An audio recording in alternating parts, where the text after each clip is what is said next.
Welcome to my channel guys and আজকে আমি আপনাদের 4টি এমন এক্সারসাইজেস দেখাবো যেগুলোর দ্বারা আপনিও পাবেন এরকম একটি 3D টার্টল ব্যাক এবং খুব ইজি স্টেপসে আপনাকে আমি সেটা করা দেখাবো এবং আপনাকে প্রপার ফর্ম শেখাবো।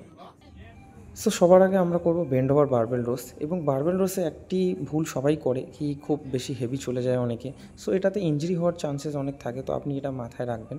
সো আপনি একটা খুব মডারেট ওয়েট নিয়ে এটিকে পারফর্ম করুন এবং আপনি যখন রেপিটেশন ছাড়বেন আপনার নেগেটিভ রেপটা যেটা আপনি ছাড়ছেন রিলিজ করছেন সেটাকে খুব স্লোলি ফিল করতে করে রিলিজ করবেন এবং আপনি আমার ফর্মটা দেখেন এভাবেই পারফর্ম করবেন এটা।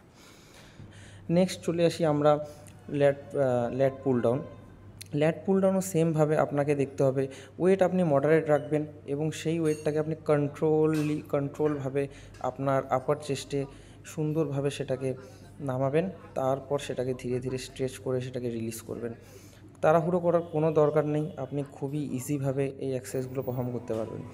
নেক্সট আপনি করবেন ওয়ান আর্ম ডাম্বেল রোয়িং। এটি একটি one of the most important exercise ব্যাকের জন্য, যেটি আপনার ব্যাকটাকে খুব সুন্দরভাবে স্কুইজ করতে পারে এবং এই এক্সারসাইজটিও আপনি একদম খুবই মডারেট ওয়েট দিয়ে করবেন, আপনার কোনো অত হেভি যাওয়ার দরকার নেই। খুব সুন্দরভাবে ভালো ফর্ম দিয়ে আপনি যখন করবেন আপনার নর্মাল ওয়েটই আপনাকে খুব বেশি মনে হবে।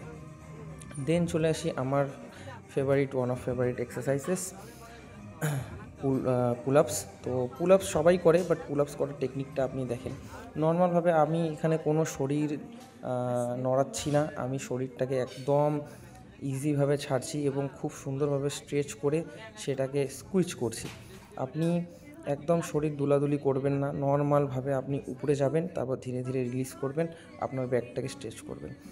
আর জাস্ট এই 4টে ওয়ার্কআউট আপনি করুন এবং আপনি যদি এরকম ব্যাকের আরও এক্সারসাইজেস বা যে কোনো বডি পার্টের আপনি এক্সারসাইজের ওয়ার্কআউট চান তো অবশ্যই আমার চ্যানেলটিকে ফলো করুন এবং সাবস্ক্রাইব করুন এবং শেয়ার করুন ভিডিওগুলো আপনার ফ্রেন্ডসদের সাথে।